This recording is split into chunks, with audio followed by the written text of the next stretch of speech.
च्यवन ऋषि की पावन भूमि गांव चौसाड़ा कैथल जिले में बसे इस गांव चौसाड़ा में ज़्यादातर भाल गोत्र के लोग रहते हैं। लेकिन बताया जाता है कि भाल गोत्र के परिवारों के यहां आने से पहले इस गांव में वाल्मीकि और ब्राह्मण परिवार के लोग रहते थे। भाल गोत्र के लोग यहां पर गांव पीपलथा से आकर बसे। इससे पहले बताया जाता है कि इस गांव की जमीन बड़सीकरी गांव के रांगड़ परिवारों के अधीन थी। बड़सीकरी के रांगड़ परिवारों ने भाल गोत्र के लोगों को यहाँ क्यों बसाया, भाल गोत्र के लोग गांव पीपलथा से आकर गांव चौसाड़ा में क्यों बसे, आइए जानते हैं पूरी कहानी। नमस्कार साथियों, गांव चौसाड़ा कैथल जिले का ये गांव है, कल्यात के पास बसा हुआ गांव है। इस गांव की बड़ी इंटरेस्टिंग स्टोरी है। किस तरह बुजुर्गों ने गांव आबाद किया था, इसकी जानकारी लेंगे। हमारे साथ हैं इस गांव के गणमान्य व्यक्ति राम किशन जी। तो सर, अपना गांव है, गांव के बारे में बहुत सी प्रथाएं चलती रहती हैं कि किस तरह से गांव बसा था, किसने बसाया था, कुकर बसा था। तो थोड़ी सी जानकारी दीजिए। जो बुजुर्गों तो हम सुनते आए थे कि हमारा गांव में बुजुर्ग करता आए थे, कुकर हमारा गांव बसाया था। ऐसा सर, वो उस ज़माने में हिंदू मुसलमानों के वो होते थे झगड़े आपस में जी, और वो मौका ये निकालते थे कि भाई देखो ये कौन से त्यौहार पे ये हिंदू नशा वशा करेंगे या किसी चीज़ के काबू में होंगे। तो पीपलथा में था हमारा पहले गांव। आज भी उस गांव में बालवाड़ा कुआं आज भी जिंदा है गांव के बीच में। तो वहाँ से वो मुसलमानों ने उनके परिवारों को काट पीट दिया। वो जो बच के निकले थे ना, जो बच के निकले वहाँ से, मुसलमानों के साथ झगड़ा हो गया था। हाँ, झगड़ा हो गया। हाँ, वहाँ से जो बाहर निकले वो फिर अपना वजूद बचाने के लिए दाएं बाएं इधर उधर देखते हैं, नई जगह ढूंढते हैं, उसको कोशिश करते हैं भाई हमने रिहेबिलिटेशन के लिए बढ़िया सिस्टम मिल जाए, बढ़िया जगह मिल जाए। वो आके यहाँ बालवाड़ा थे 3 गाँव के ठड्डियाँ पे, वो खरक पांडो, बात्ता और चौसाड़ा आके यहाँ उस थे पे बैठ गए। और ये च्यवन ऋषि मंदिर जी का मंदिर पहले से आदिकाल से है। ये महाभारत से भी पहले का जी है, महाभारत के समय का है या उससे पहले का है। इसकी कालगणना नहीं की जा सकती। तो यहाँ पे जो आबादी थी वो केवल कुछ वाल्मीकि थे, कुछ ब्राह्मण थे। पहले से थे? हाँ, पहले से थे। नहीं होगी, दादा ज्योतिया बताया करता यह बात है। तो ब्राह्मण तो हैं कमालपुर से आए हुए जी। अच्छा जी। और जो वाल्मीकि हैं ये अड़ेवा से आए हुए हैं। अपने से पहले आके ये? हाँ, मतलब ये पहले से आबाद हैं च्यवन ऋषि मंदिर के आसपास जी। तो फिर वो उसके पास गए जिसका ये ज़मीन थी, डेरा था, चांद रांगड़ था कोई बड़सीकरी का, उसके नाम पे आज भी चांदवाड़ा जोड़ है हमारे गांव में। अच्छा। तो वो चांद मिले हुए बोले भाई हमने रहने जगह दे दे, हमारे साथ ऐसे ऐसे ज्यादती हो रही है। बोले भाई रह लो, मेरे पे तो तेरी पड़ी है, मतलब आप आबाद करो इसने। मतलब बड़सीकरी की बोनी की जमीन थी? हाँ, बड़सीकरी की ज़मीन में से ज़मीन है, कभी जमाने की जो बताई गई है। तो उन्होंने बड़सीकरी खुर्द की नहीं, बड़सीकरी कलां की है। उन्होंने वो ज़मीन दे दी और वो दोनों भाई जो थे यहाँ आके आबाद हो गए। एक त्यागी था, एक दुआगी था। दोनों के अपने अपने परिवार आगे चले खिंडे, मतलब बढ़ोतरी होगी तो फिर उसमें एक परिवार में त्यागी वाले में बढ़ोतरी काफ़ी कम रही है दुआगी की बजाय। त्यागी में सबसे बड़ा बगड़ कह लो, मोहल्ला कह लो, वो हमारे वाला है। हमारे मोहल्ले में मतलब 65 घर हैं। दूसरा, इनके किसी बुजुर्ग ने किसी ज़माने में केस रखे थे। इनके परिवार को सिख बोलते हैं। तो इन सिखा के 40-42 घर इनके हैं, मतलब 105-7 हो गए। केस और रखने लग गए थे मतलब है? हाँ केस रखे हैं कभी जमाने में। हाँ सिंगड़े बोलते हैं कई गाँव में। हाँ कई गाँवों में सिंगड़े बोलते हैं, उरे सीख कम है हमारा। तो तो सबसे बड़ा गोत्र कौन सा है इस गांव में? सबसे बड़ा बाल गोत्र है जी। और दूसरे गोत्र भी हैं? हाँ दूसरे गोत्र के 50 घर तो लगभग आजकल तो बच्चे उस चीज़ को थोड़ी सी माइनस समझ के गोल्डन लगे गोत को लिखने, जबकि गोत वास्तव में उनका गंडू है।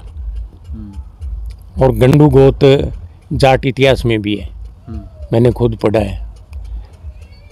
बिजनौर इनकी राजधानी थी, वहाँ पे इनका राजकाज होता था। गांव में दूसरे गोत्र हैं जो ध्यानी की लियाद हैं या लिया के बसाए थे? नहीं ध्यानी की लायद हैं जी। कड़कड़ता आए हुए हैं, कौन कौन से गोत्र हैं? उनका तो मालूम नहीं, उनको तो जब भी हमने सुना है नहीं।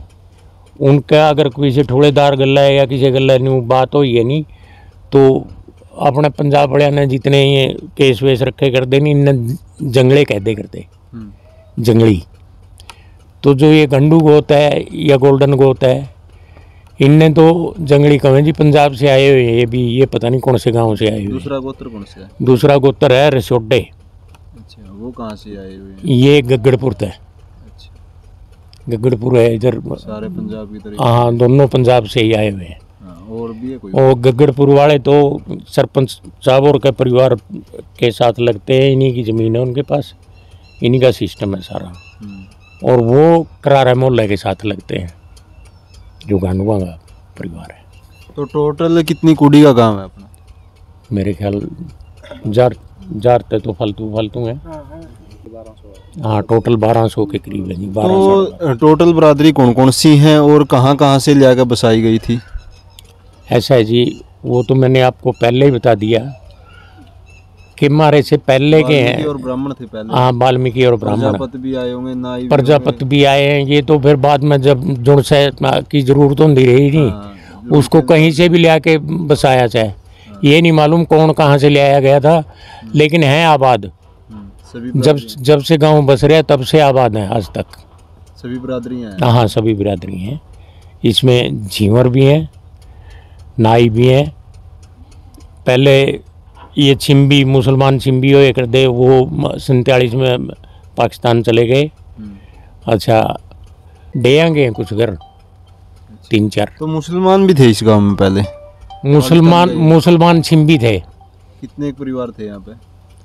पता नहीं जी, उनके 10-20 घर होए करते, और 10 घर होए करते हुए थोड़ी सी जगह में बसे करते। वह जगह फिर वक्फ बोर्ड पे तो लेके और सरपंच ने नीलाम कर दी थी, वो किसी ने खरीद ली थी।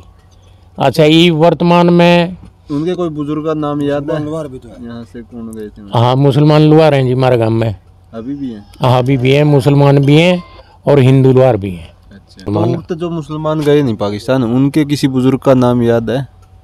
अकरुल्ला छिम्बी कहते सुने हैं जी। अच्छा जो मैंने सुने हैं। तो उरे कोई मारदाड़ में तो नहीं कुछ छेड़छाड़? नहीं मारदाड़ में कोई छेड़छाड़ नहीं हुई। मारदाड़ में तो जुनसा निकल गया नहीं, बिल्कुल सेफ निकल के गया। हमारा गांव में किसी को चोट फेट मारपीट नहीं हुई थी। तो अपने गांव का रकबा कितना है टोटल? रकबा है जी 3300 किले। 3300 एकड़ है? जिसमें 200 एकड़ में तो गांव और गांव के ये क्या नाम, जोड़, तालाब, रास्ते, खैंड ये है लिए। और 3100 किले में खेती हो है। तो अपने गांव में स्कूल स्टार्टिंग में कब बनया था? स्कूल स्टार्टिंग में बनया जी, हमने सोधी आई नहीं जिस टाइम। उस टाइम हमने स्कूल पाया जो स्कूल में वो था ही में पढ़ाई कर दे, वो मेरे ख्याल 60 से पहले का ही है। 1960 से पहले का। ये मतलब सदंतर तक ऐसे ही चलता रहा जी। सदंतर में आके फिर मिडिल बनया, फिर सुनो तो सदंतर में आके फिर अपने जगदीश नेहरा जी वो थे एजुकेशन मिनिस्टर, वो कंडीशनल बना के गए थे इसको। मिडिल बना के कंडीशनल, भाई इतने कमरे अगर गांव बना के दे देगा तो मैं इसको मिडिल बना देता हूँ। कुछ समय बाद फिर लोगों की सिस्टम चले, वो कमरे बन गए, सारा कुछ बन गया। फिर ये अप टू मैट्रिक हो गया। जगदीश नेहरा के टाइम में। फिर हमारा सुनो, फिर हमारे गांव से एक एमएलए बन गए बनारसी दास वाल्मीकि। तो उसके हिस्से में 2 स्कूल है गए भाई, जो ये 10वीं से +2 तक के बनेंगे, अपग्रेड होंगे। तो वो तो कहेंगे, बोले ये 4 गाँव के बीच में पड़ा रहे खडाड़ुआ, बोले इसने करवाओगे अपग्रेड। फिर हमने गांव के जितने उसके साथ वर्क करते नहीं, सारे ने मतलब या तो समझाना कहो या आपस का प्यार कहो या समाज का दबाव कहो। हाँ, या समाज का दबाव भी कह सकते हैं। तो हमने ये करवाया कि भाई आप अपने स्कूल को अपग्रेड कराओ जी, कम से कम ये नाम तो रहेगा। जब भी कभी इस बारे में बात चलेगी तो पहले बनारसी दास का नाम आएगा। कहाँ तक पढ़े हैं और कितनी बड़ी बड़ी पोस्टों पर गए हैं गांव के? ऐसा सर, हमारे गांव से पहला डबल पोस्ट ग्रेजुएट मोतीलाल मणिया था। अच्छा, एक बीटेक करके लाला जी मारे वो एसडीओ भर्ती हुए थे और चीफ इंजीनियर रिटायर हुए हैं वो पंजाब से, श्री रोशन लाल जी। अच्छा, वकील हैं सुवाई राम जी, वो पहले वकील है, तो कई हो रहे हैं, 5-6 वकील हो रहे हैं गांव से। अभी मौके पे लेफ्टिनेंट भर्ती हो रहा है, वो ट्रेनिंग चल रही है उसकी अभी, और वो प्रिंसिपल रहे हैं, इसके दादाजी थे। तो मतलब काफ़ी कुछ है। तो बहुत बच्चे प्राइवेट कंपनियां में अच्छे पैकेज पे बाहर भी बहुत गए हैं फॉरेन में। खेलों का क्या कुछ इतिहास रहा? खेलों में भी कोई नाम हो या पहला? खेलों में इतना लंबा चौड़ा तो नहीं है। एक तो कभी ज़माने में हमारा बालू स्कूल में मतलब पूरी टीम ही, एक बल्लेराम जी प्लेयर हुए हैं, उनके नाम पे चलती थी। उस नाम से दूसरी टीम को ये घबराहट होती थी, बोला उसका ये नहीं मालूम कब पैर मार देगा। अच्छा, ये लड़का संतोष ट्रॉफी खेल रहा है जी, फुटबॉल की। सर, अपने गांव के शुरू से अब तक सरपंच कौन कौन रहे हैं? शुरू से नॉमिनेटेड थे जी माईराम सनो बोपरम, लेकिन वो नॉमिनेटेड का तो इसे सिस्टम था, कोई मान रहा था उसको, कोई नहीं मान रहा था। फिर इलेक्शन हुआ, इलेक्शन में पहले इलेक्शन में लाला जी जीत गए, लाला लक्ष्मी चंद जी, ये पारस मित्तल जानते हो जी, इसके पिताजी थे। अगली टर्म में फिर जीत गए वो। तीसरी टर्म में फिर वो खुद नहीं खड़े हुए, फिर इलेक्शन होया था पंचों के थ्रू हुआ था। तो जो पंच बने थे उन्हीं ने सरपंच बनाना था। तो उस टाइम सुवाई राम जी बने थे।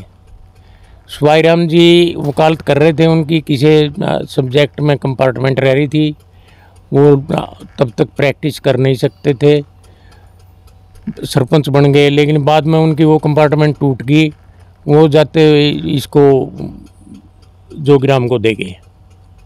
तो ये दोनों रहे हैं 71 से 78 तक जी, 7 साल लगातार। 78 से 83 तक रहे हैं केर सिंह जी सुंडाराम के पुत्र। उसके बाद 83 में फिर मंगत राम जी बने। मंगत राम जी के बाद बलबीर सनोफ कन्हैया, फिर 3-3 साल की टर्म आएगी। 3 साल की टर्म के लिए बनाया 88 से 91 तक। 91 में बनाया फिर फुल्लू राम सनोफ रामनाथ, ठीक है जी। फिर 94 में ये 2 टर्म तो 3-3 साल की गई। 94 में फिर किताबो देवी, ये लेडीज़ के लिए रिजर्वेशन आएगी। 93 में फिर किताबो देवी रामदिया के घर वाली सरपंच बनी है जी। वो रहे हैं 94 से सन 2000 तक। सन 2000 में दलबीर सनोफ बारू वो सरपंच बने हैं। 2005 में रिजर्वेशन आएगी शेड्यूल कास्ट के लिए, उसमें सोरन राम वाल्मीकि बने। उसके बाद फिर 5 साल के लिए बनी है सीमा देवी बलदेव के घर वाली। अगले 5 साल फिर बलदेव खुद सन ऑफ देशराज वो बने हैं, और वर्तमान में हमारी बहू है या उषा देवी। इस एरिया के जितने भी गांव में नहीं, लगभग हर एक गांव के साथ किसी न किसी ऋषि का नाम जुड़ा हुआ है। जैसे च्यवन ऋषि के साथ चौसाड़ा हो गया, करदम ऋषि के साथ कैलरम हो गया, ये रामगढ़ पांडवा खरक पांडवा इनके साथ पांडव जुड़ गए, कलायत कपलमुनि जी के साथ है। मतलब इस तरह ये इतनी मान्यता है जी इस मंदिर की।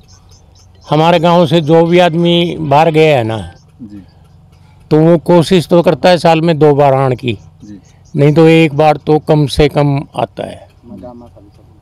कोई चाहे बॉम्बे रह रहा है, चेन्नई रह रहा है या फॉरेन में जा रहा है, तो वो भी कोशिश कर रहा है दाएं बाएं से आने की, पहुंचने की।